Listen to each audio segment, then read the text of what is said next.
So my time with the Navajos was really profound because when I first got there, I thought I'd made a big mistake. People didn't talk to me. They weren't friendly. They didn't even look at me.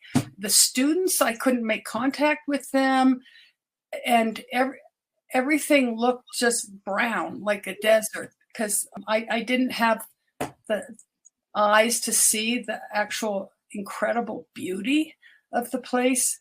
So I called my father after the first week and I said, I made a mistake. I'm coming home.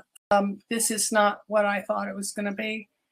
And he said, you know, you need to give a place and people time to get to know. You can't judge in a week. Why don't you stay 3 months?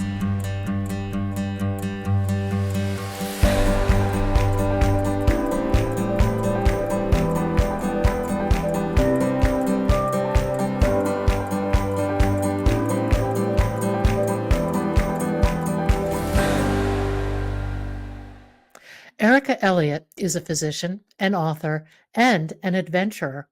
Her life so far is a stuff of wild imagination, part of which is chronicled in her book, From Mountains to Medicine.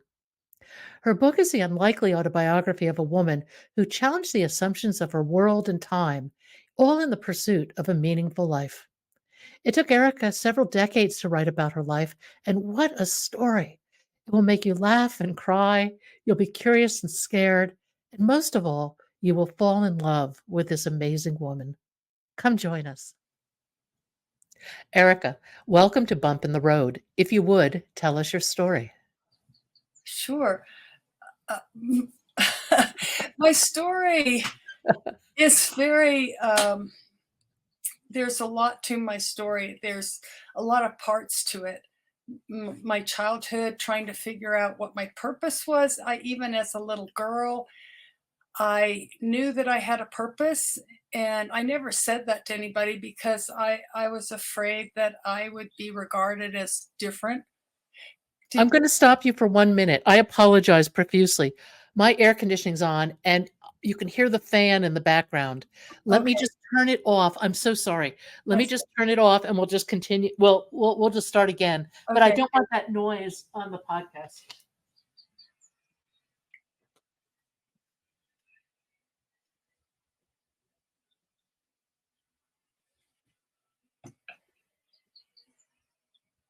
I learned that the hard way.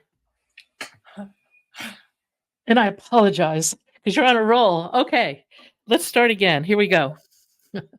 Erica, welcome to Bump in the Road. If you would, tell us your story.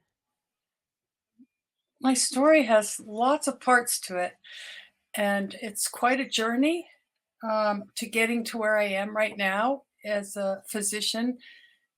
And it started with me asking the question, even as a very little girl, why am I here? I thought surely there must be more to life than going to school, coming home, doing your homework, eating dinner, watching TV, and going to bed. And I didn't share that with anybody because I thought they'd think I was weird. And I was always trying to fit in because my family moved to various places across the world because of my father's work. And so I was always learning a new language or learning a new accent. Like when we lived in England, I had to learn the Queen's English because I got chastised at my little school for talking like a Yankee. And I learned how to dress like the people I was around. And pretty soon I didn't know who the heck I was because I was trying to fit in all the time so I wouldn't be isolated or bullied and stuff.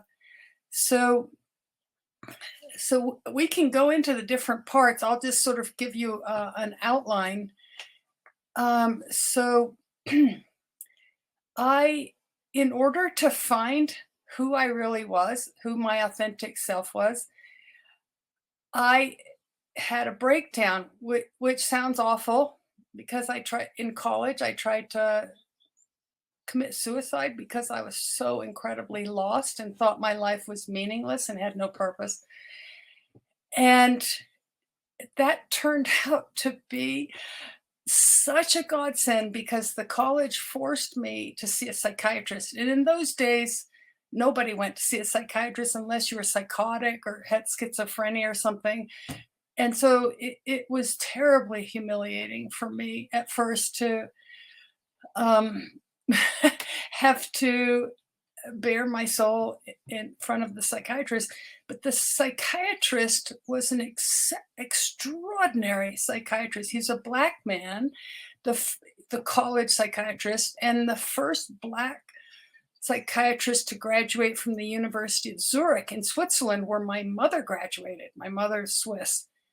And he wasn't like most psychiatrists today who just give you pills and they don't really go into any depth to what your problems are. And sometimes they tell you what to do. He didn't do any of that.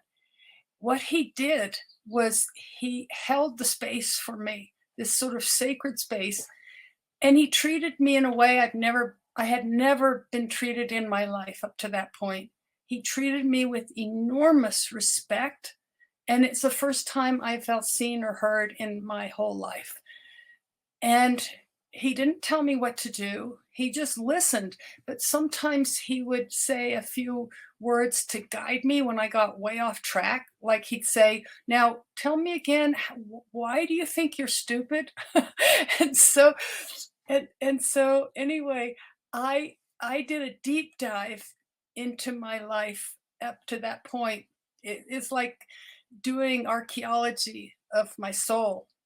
And I discovered I wasn't at all who I thought I was, not at all. And he helped me just by listening.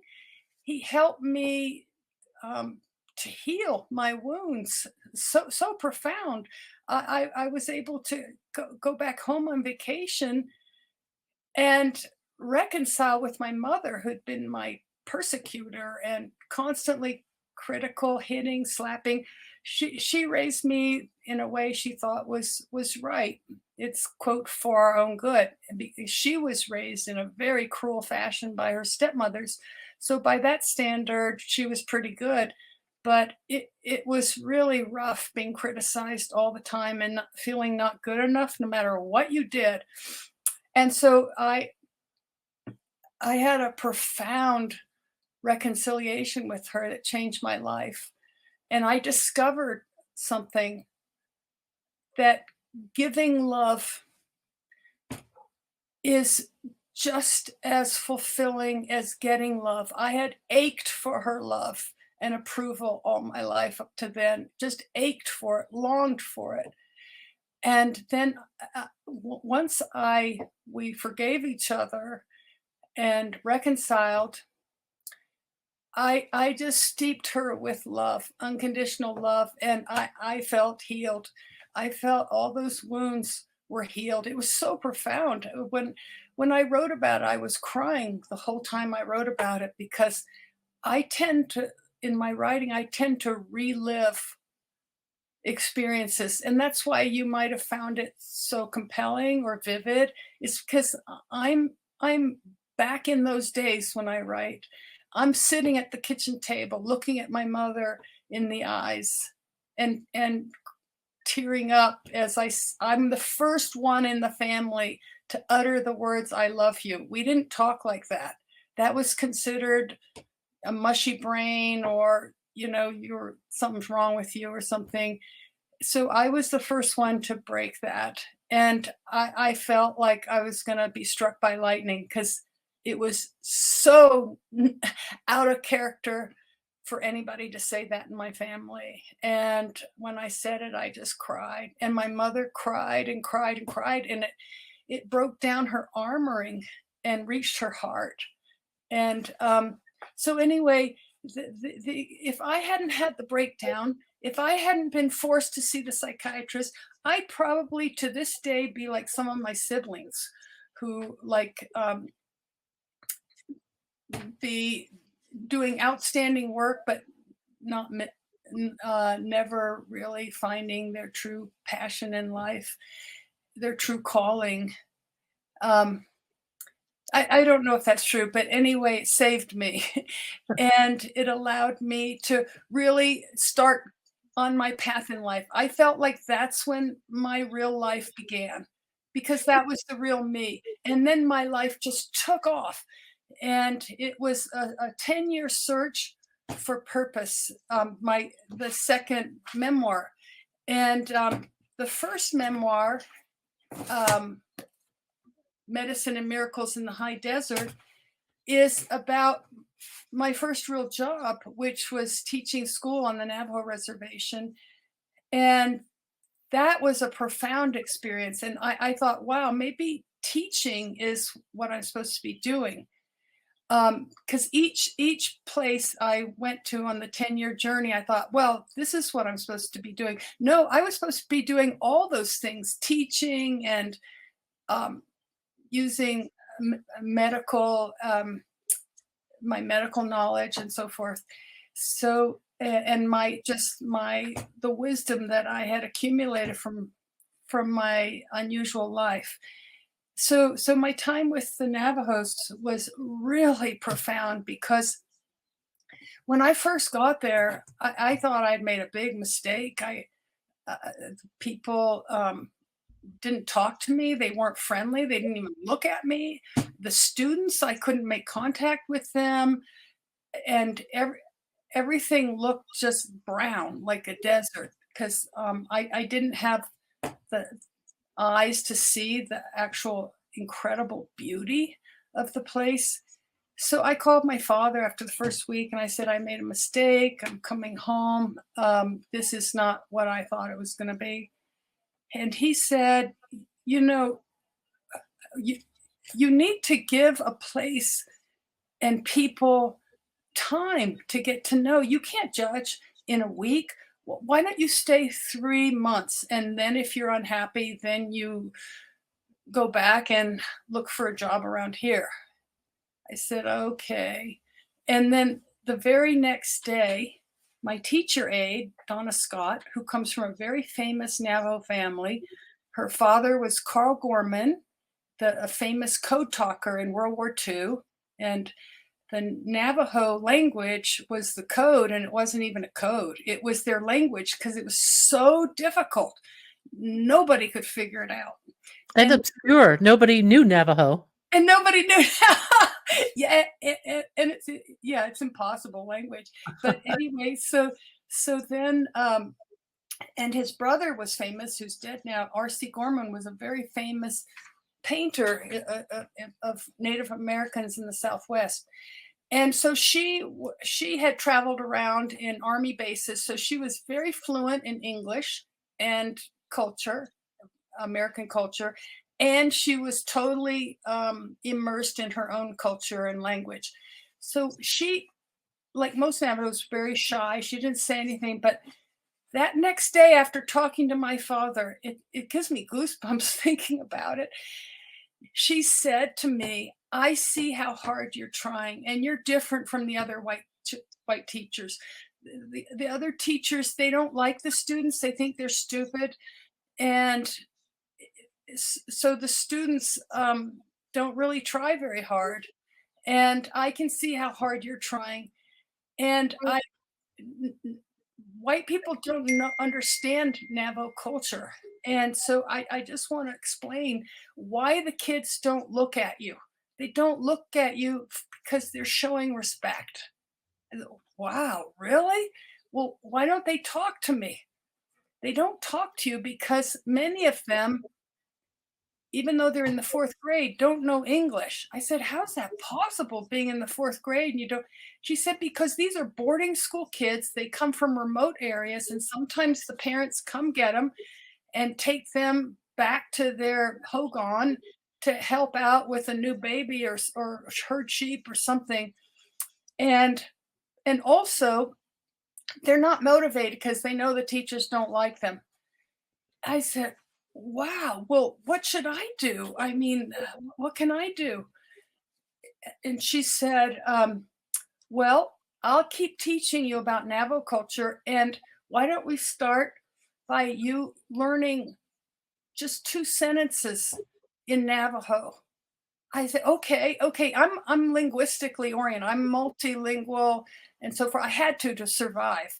So, but but this was like nothing I'd ever encountered in my life. It was just like it was so guttural. It sounded like everybody was mad at each other. That's another misconception. I thought everybody's angry. No, no, that's just the language. It sounds like they can say, please uh do this and that, and it sounds like they're saying, "I hate you," or "I want to beat you up," or something. And so she taught me how to say, "Good morning, my children." "Good morning, my children," and it's affectionate to call people in Navajo or in any indigenous people relational relationship terms, Mhm. and they warm up to you immediately. You say, "My brother," or you make humor. You call a child "my grandmother," and they think that's hilarious. And so she taught me how to say, "Hello, my children. My name is Erica Elliot. What's your name?" And so I and there was no dictionary or anything, and there was no way to write some of the sounds back then. Now people have figured out how to make symbols for those sounds that don't exist in English. But I practiced and practiced and practiced well into the night, and I'm sure I botched the language, and I went in the next day and I said, "Yat shalchina shit Erica Elliot and I know I sounded terrible, but everybody looked up for the first time in shock. And then a little girl put her hand across her mouth and went, and then everybody burst out laughing. And that was the beginning of a love affair between me and the students, and everything changed. Everything changed. They realized I really cared about them, and every week a child would come to me and say, "Take me home." I said, the first Oh. time I said, "What?" And Donna Scott, my teacher, had explained they want you to check them out for the weekend from the boarding school and take them to their home. They're inviting you to go to their home. I, so I started doing that, and it was incredible. These were with families that didn't speak any English, and so I gradually started learning Navajo, and the more Navajo I learned, the more I was welcomed into parts of their lives that white people don't know anything about. Now, this is over 50 years ago. This 55 years ago, when Navajos were from from remote areas, were very traditional. That's all changed now, and I mean, now it's so extreme. The kids don't speak their own language anymore. Yeah. It's the other extreme. So so anyway, I after the first time I took a kid to their home for the weekend. I had the time of my life. I was riding bareback in Canyon de Chelly, which is one of the most beautiful places on earth. And and I was eating their food. They were talking to me in Navajo. I didn't have a clue what they were saying, and then they'd laugh, and I'd laugh. They'd laugh harder. I'd laugh harder, not having a clue what they said. But we got along really well. And um, and then in the classroom, I figured out how to motivate them. Th- I decided, and with the principal's permission, he was a black man from the South, and somehow he let me get away with not following the curriculum. I don't know how he did why he did that. Um, but I stopped using I didn't use the Dick and Jane books because I thought they were ridiculous, and couldn't the kids couldn't relate to that kind of thing anyway. So I thought we're going to make our own materials. So by having our experiences and then writing about it. And so what happened was they I gave out paper and color pencils, and I found out many of them are incredibly artistic naturally. And I asked them because they all knew about the weekend, because everybody in the boarding school knew I went to Billy Begay's house. Everybody knew that. And so I said, okay, since you all know about it, um, why don't you write why don't you draw a picture? They love to draw. Draw a picture and write two sentences below it. most of them didn't know what a sentence was. And okay, my favorite, my favorite out of all the 36, there were 36 kids in my class, believe it or not. But my favorite was Billy Bagace. And he drew a picture of the canyon and a wild horse running through the canyon with a white person on top with a ponytail sticking straight out and clinging to the mane. And underneath, he had two words, my teacher, Teechir. And anyway, this book is a very fast read. It's about my 2 years there, which were totally life-changing. I could talk Navajo. I was invited to peyote ceremonies that were illegal for white people to attend.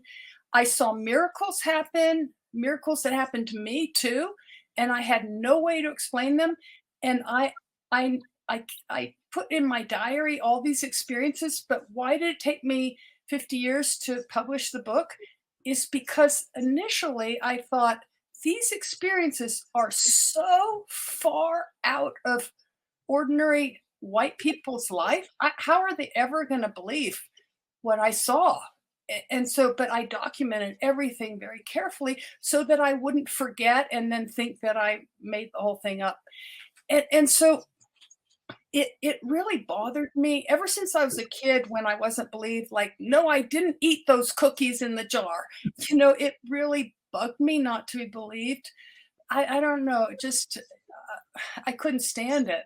And so I thought, I'm not going to write about this, even though people told me over and over, you should write about it, make a movie about it or something. So finally, in 2016, I'm not supposed to talk about politics, but because of the election, which was so divisive, I thought I'm gonna write this book finally, and just it'll be easy because it's all written down in my diary. It'll be a piece of cake to write this book and add the Instamatic photos from those days, and it will be a healing story because it's about East meets West, this white teacher, bridging the divide to Navajo culture. And so that's why I wrote it. But it was so life-changing for me. And I went on to go into the Peace Corps in South America. And because I wanted to learn about Indigenous people there, and that was very exciting. I lived in a village at 12,000 feet and helped make bilingual materials for the Quechua-speaking Indigenous people to help them learn Spanish so they could get jobs in Quito. This was in Ecuador, in the Andes Mountains. But I also, when I was there, wandering around when I first got there, the Peace Corps had 3 months of language training and so forth, or maybe it was a shorter time. I can't remember. Maybe it was 6 weeks. And I already spoke fluent Spanish. And so I just wandered around. And one day I was wandering around in Quito and the clouds parted and I saw this apparition, this huge snow-covered volcano, gorgeous, just absolutely magnificent. And I stood there in absolute awe. And this man came up to me, saw me that I was in awe looking, and he said, that's Cotopaxi. That's the highest active volcano in the world. And I said, do people climb it? And he said, yes, only experts, only experts. I said, well, who are those experts? And he said, well, like the climbing club, the Polytechnical, that's like the MIT of Ecuador, the Polytechnical Institute. And they have a climbing club. And I said, well, where is that? And he gave me the address. And I walked there and I talked to the secretary, and it was all men. And I asked when the next meeting was, and she told me. I don't play by the rules, mostly because I don't know what the rules are, and that gives me an advantage to do things that most people don't do because there's certain things you do and you don't do, and I often do the things that you're not supposed to do, and so not because I'm a rebel, it's because I'm so curious. That's basically the reason. I'm not rebellious, No, and it goes towards being curious and genuine. it's curious and genuine. So I showed up on the day of their meeting. I'm so shocked that I did this. And I walked in, it was all men, and they said, "Can we help you?" And I said, "Well, I'd like, I'd like to join your club." This is outrageous. I mean, I'm in shock right now thinking about that I did that. Jesus. And so, Were you greeted by laughter or by quiet? but they were speechless. That made it even more shocking. They just looked at me for a while, and then one of them came up to me and said, "Well, do you have experience?" And I said, "Well, yes, I've climbed mountains." I distorted the truth, and I wasn't really trying to be deceptive, I don't think, but I said, "Yes, I've climbed mountains," and they said, "What mountains have you climbed?" And and I knew they wouldn't have a clue about the mountains in the US, which are like molehills compared to their mountains. I mean, they're like anthills. And so I said Mount Jefferson, Mount Washington, Mount Davis. They're all in New Hampshire, and they're very tiny. And so they said, "Oh, it sounded good to them." And they said, "Do you have equipment?" So I said, "Well, I just have a down jacket because I'm in the Peace Corps, and I have my sleeping bag and my boots." And they said, "Well, why don't we meet this next weekend, and we'll go to a glacier, and we can go in the van together. You can come and meet us, and then we'll try on see what equipment you need."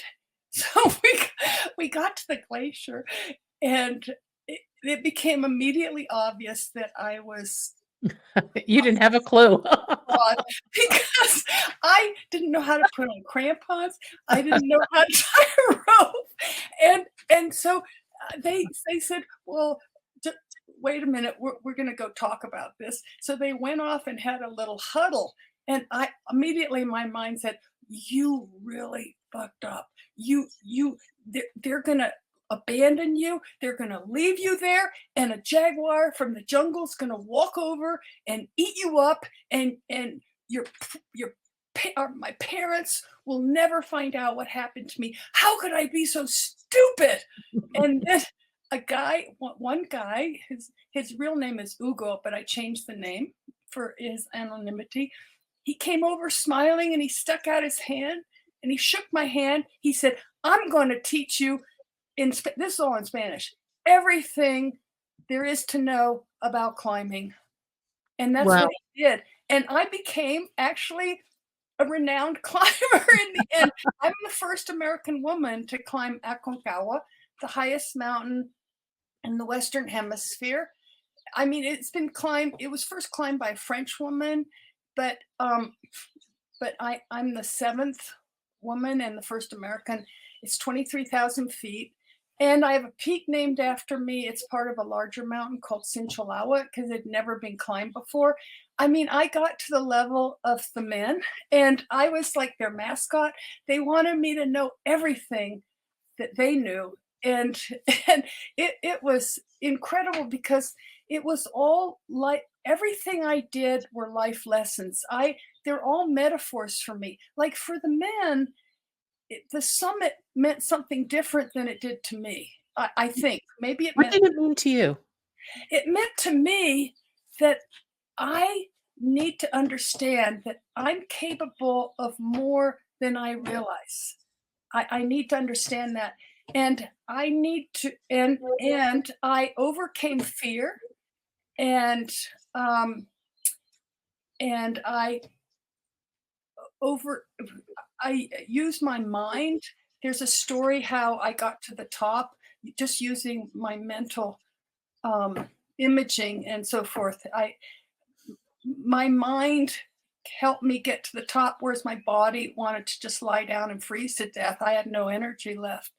And so I learned a lot that helped me later as a doctor. It helped me so much, uh, when you're exhausted as an intern, you go 36 hours without sleep, and then you go again for another 36 hours, and you're faced with things that are, very frightening, and you wonder if you're good enough, and you're giving good enough care to the patient and so forth. So everything I did helped me on my path to become what I was supposed to do. So just fast forward. Um, so after I left the Peace Corps, I decided that my real purpose, everywhere I went, I thought, now this is my real purpose in life. But the truth of it all, it was all my purpose, but put together in medicine. It was all those pieces. Like I'm very into education as a doctor. I don't just want to say, do this.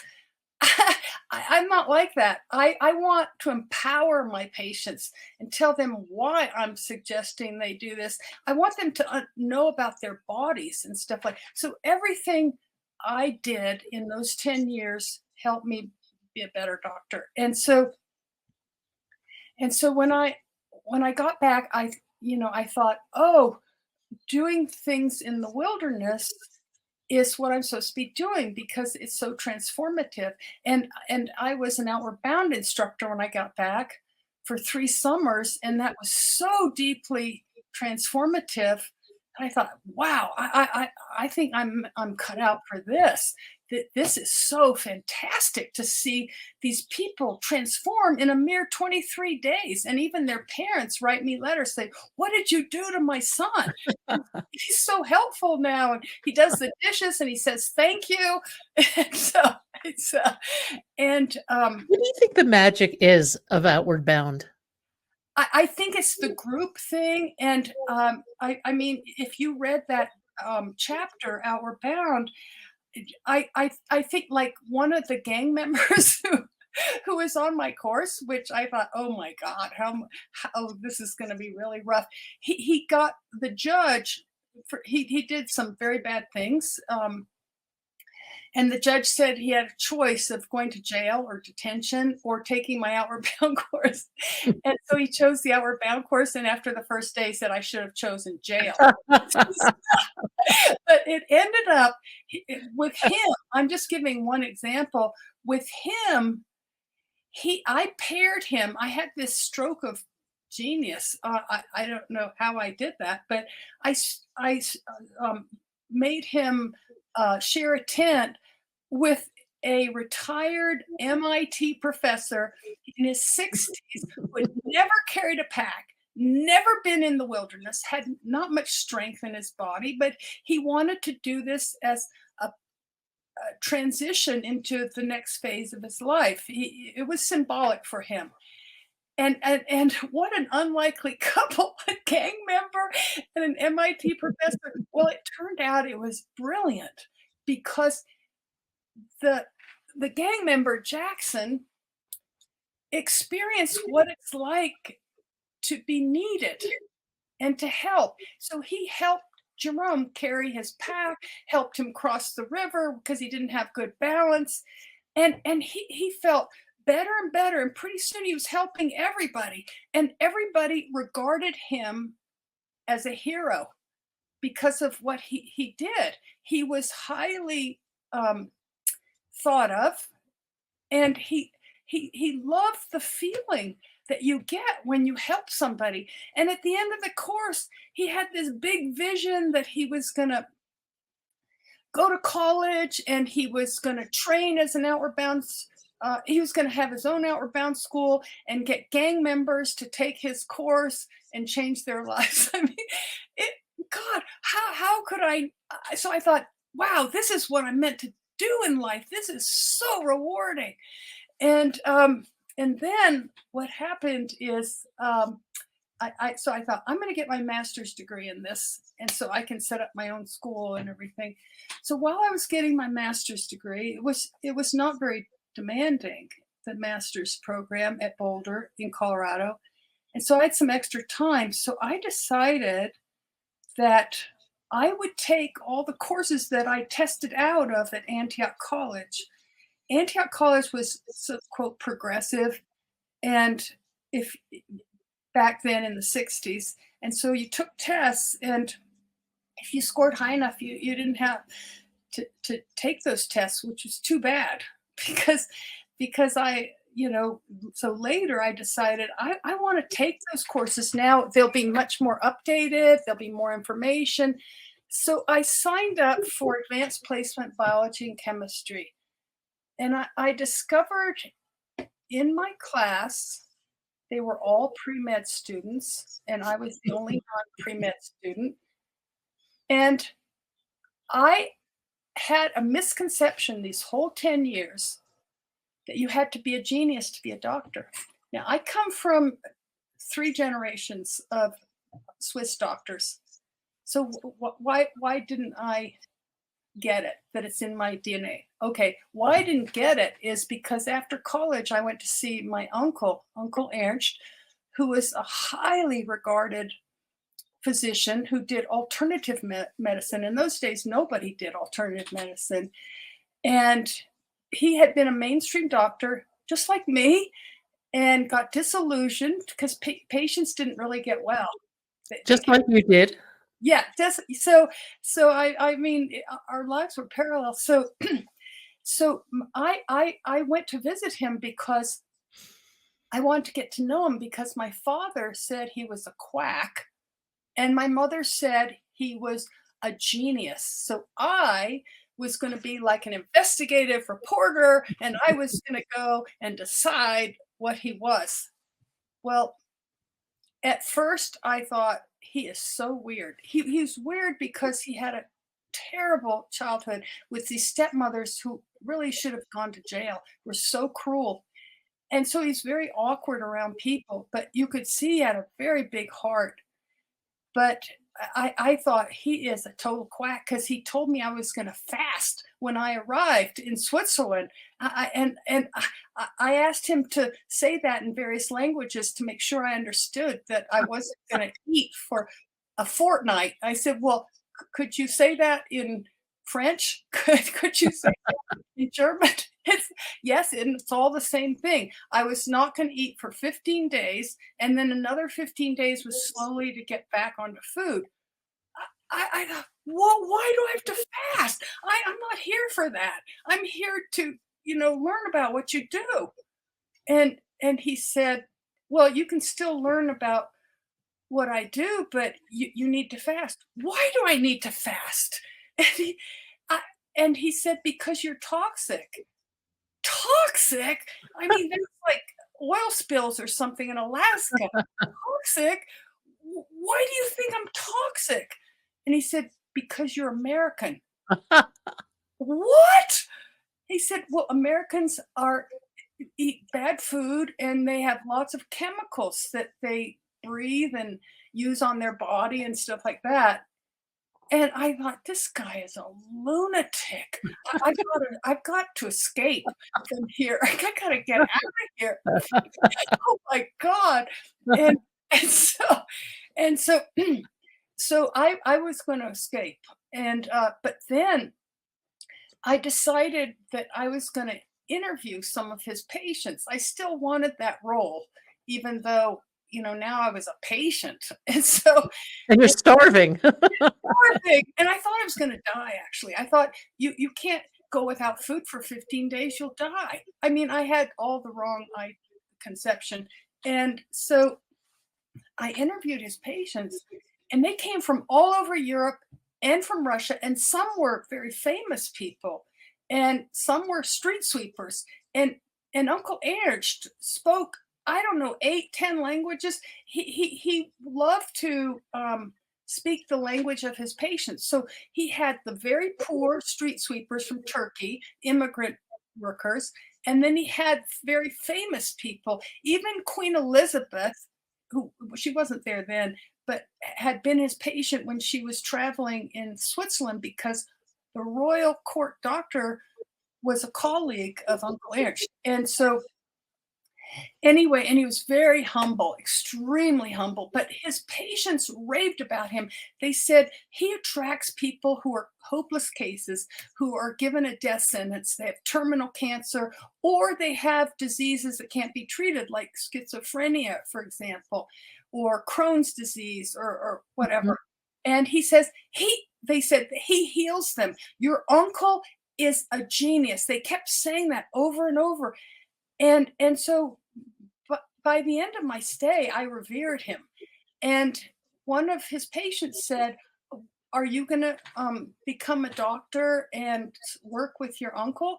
And I remember saying, "No, because I'm not a genius. I'm not a genius. He's a genius. I'm not a genius."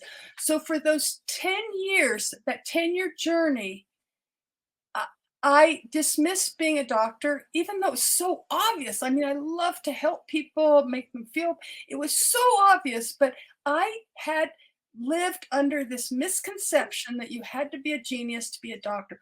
Boy, was I wrong. In that class, those students who would be our future doctors, they were not geniuses.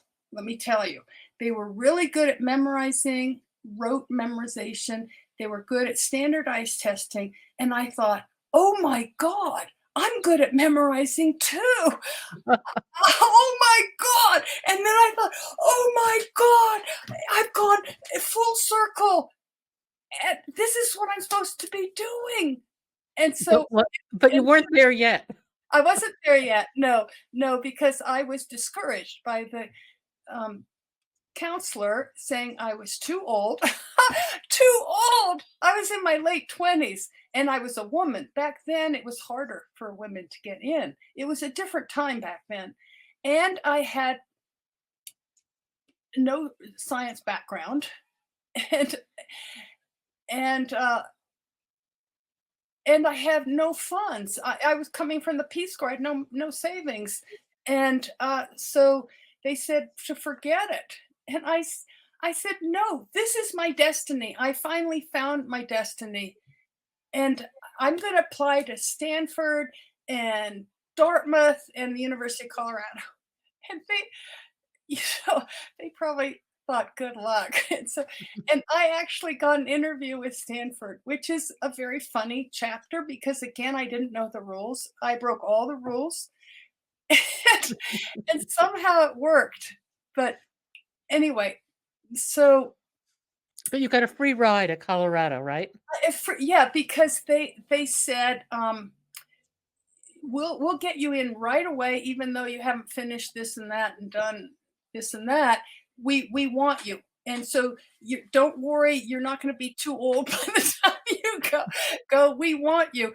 And Stanford wanted me too, but with conditions that I thought were uh, that wouldn't work for me. And they were going to pay all expenses paid if I did this and that and so on. But meanwhile, University of Colorado said, we'll take you right away.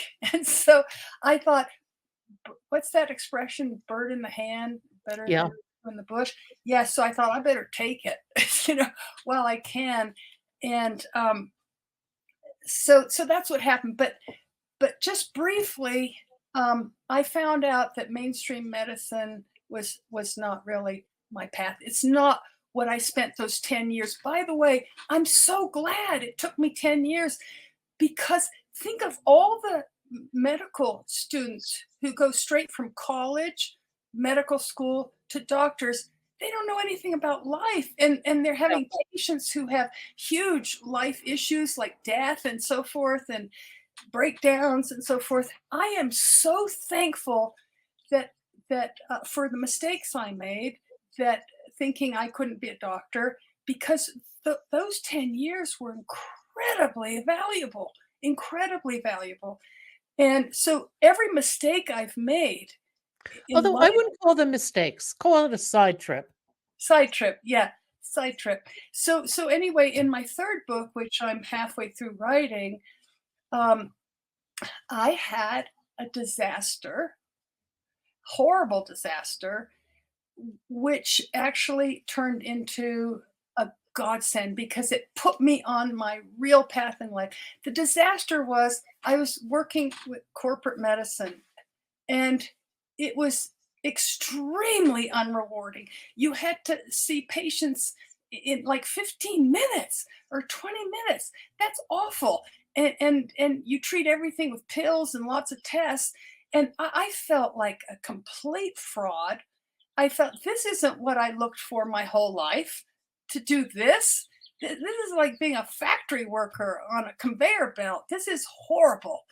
And but they make it so you don't want to quit because they say, those doctors that practice non-mainstream medicine, they're quacks, and they drill that into you. They're total quacks, and you're not going to be able to make it on your own because it takes years to build up a private practice, and all these reasons why you need to stick with corporate medicine. Plus, the salary is very generous, and so that sort of keeps people hanging in there, even though they're miserable as doctors. And also, I was a single mother, so I needed regular hours. I couldn't be delivering babies in the middle of the night like before I became a mother.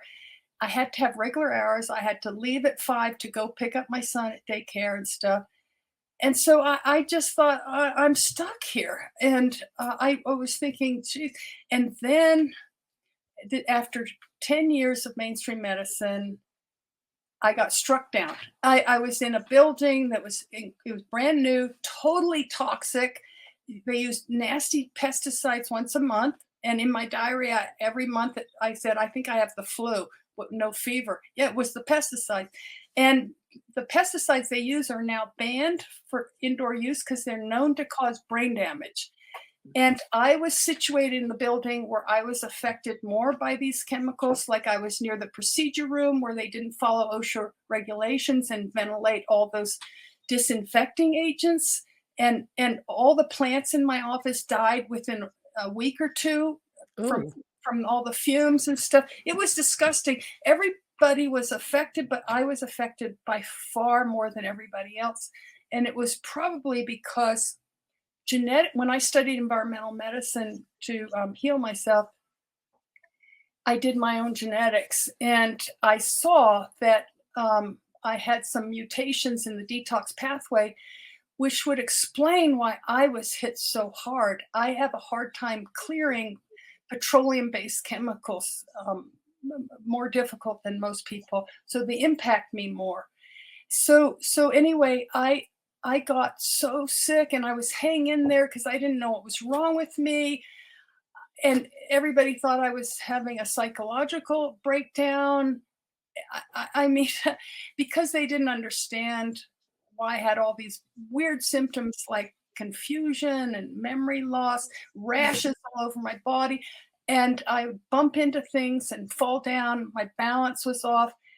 And I remember saying to the psychiatrist, but when you have mental emotional problems, you don't bump into things and fall down. I think I have a physical problem. And it's no, not in your wheelhouse. yeah, nobody could help me. And finally, a patient said, I was taking history, and all of a sudden the patient stopped. And in these tiny rooms with no window, it's horrible. It's like being in prison. And so he was sitting here and I was sitting here.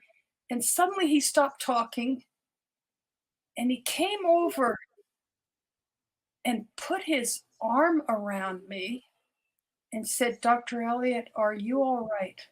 And it was the Wow. first time somebody had seen me and what distress I was in. Because I had rosy cheeks, so people thought, oh, she's really healthy. They couldn't see how damaged I was. And people couldn't see how brain damaged I was. Somehow they didn't notice that I couldn't remember stuff and got confused. How could they not notice? I don't know. But he noticed. And when when I was seen like that, I for the first time, I started crying and crying. I put my head down on my arms and I sobbed. And he said, "Dr. Elliot, tell me what's wrong." And then I told him all my symptoms, and he said, "You have sick building syndrome. This building is sick. I feel very weird in here when I come here. I have an instant Wow. headache. I don't feel good, and I'm only here for a few minutes. You're here all day, every day, day after day. You need to get out of here. You need to quit."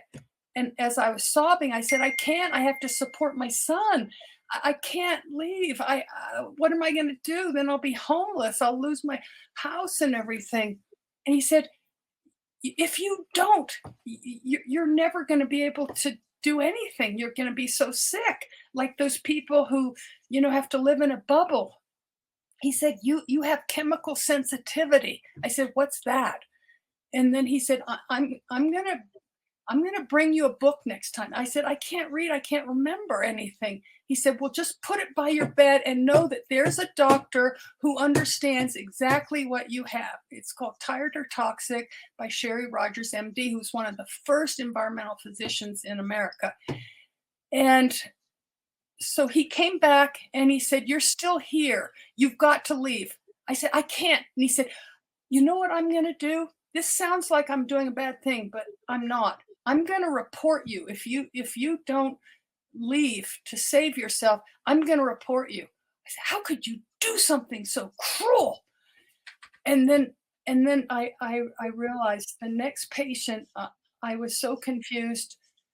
So I said, okay." I told the director, I said, I'm resigning. I'm so sick."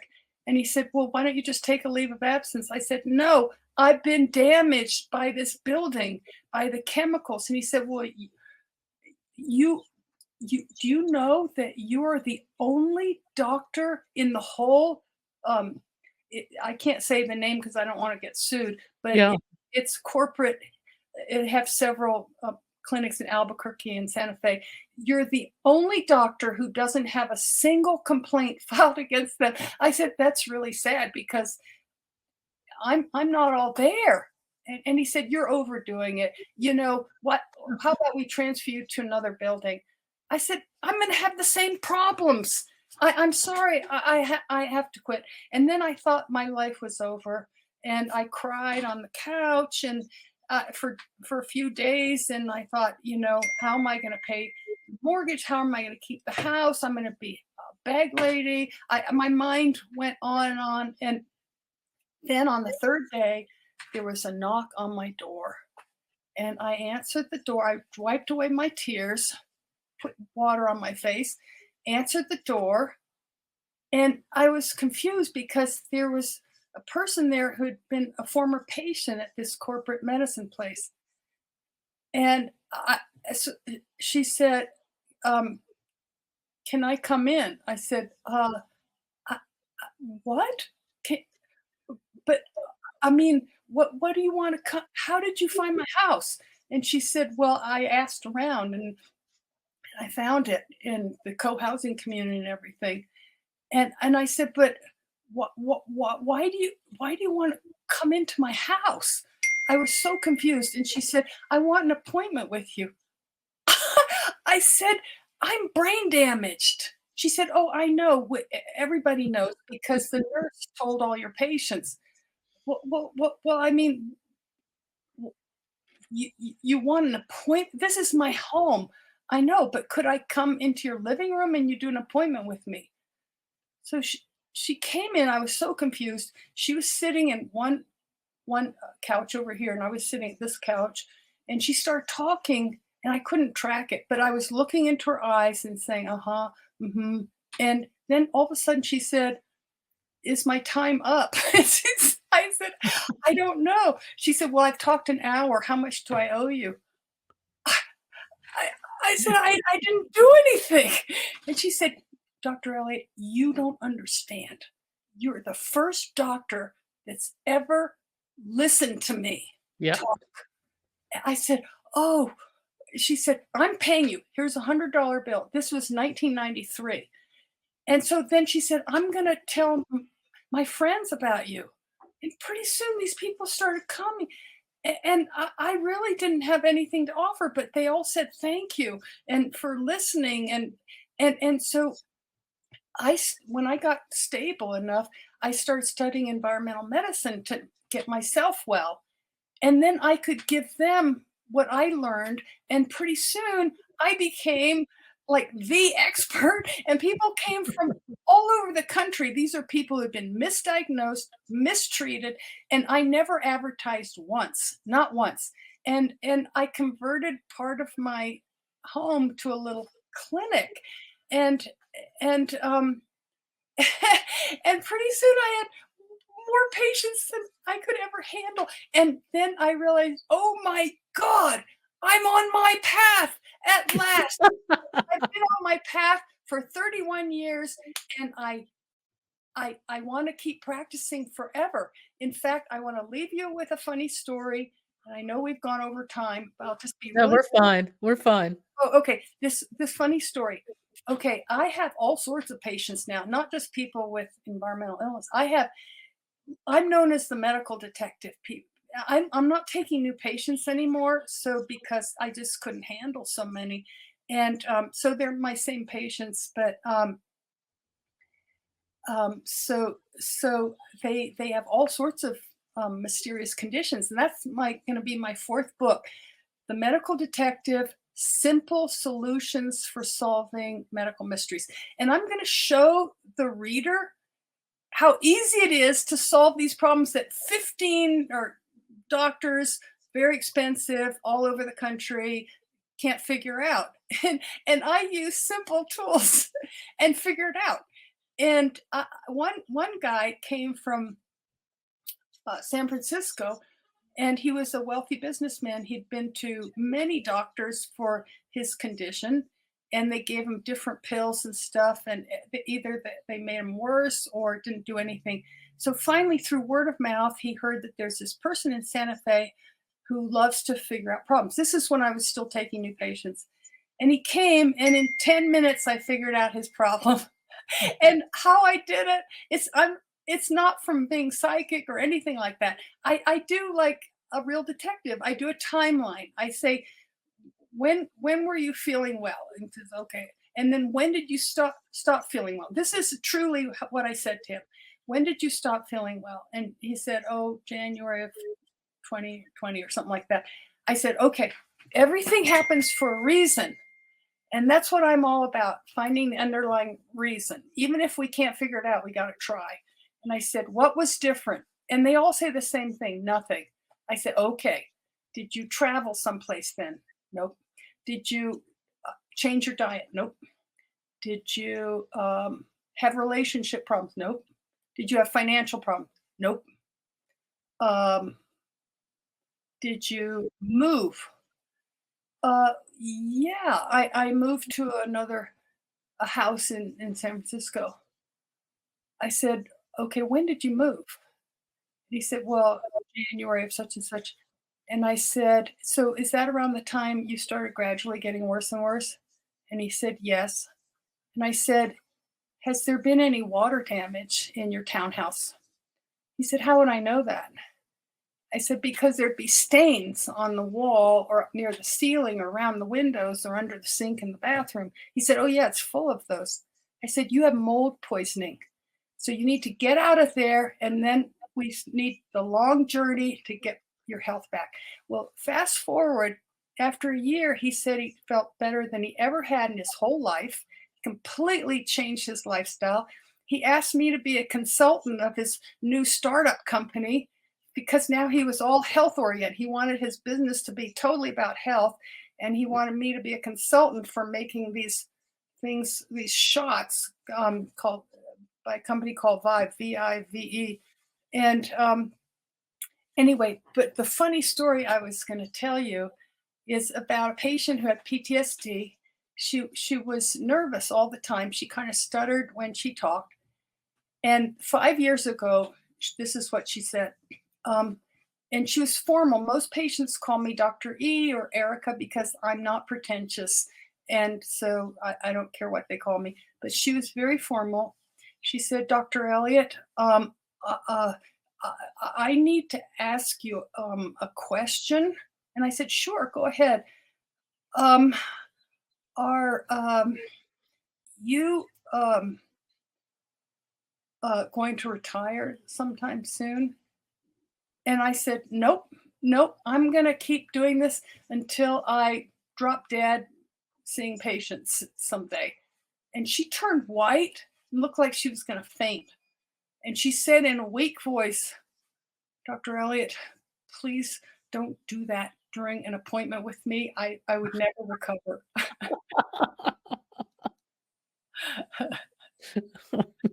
Eric, let me ask you a question. If you could rewrite your story, would you? No, no, I think my story happened because it was both. I wouldn't rewrite anything. All those disasters were a godsend. Were a godsend.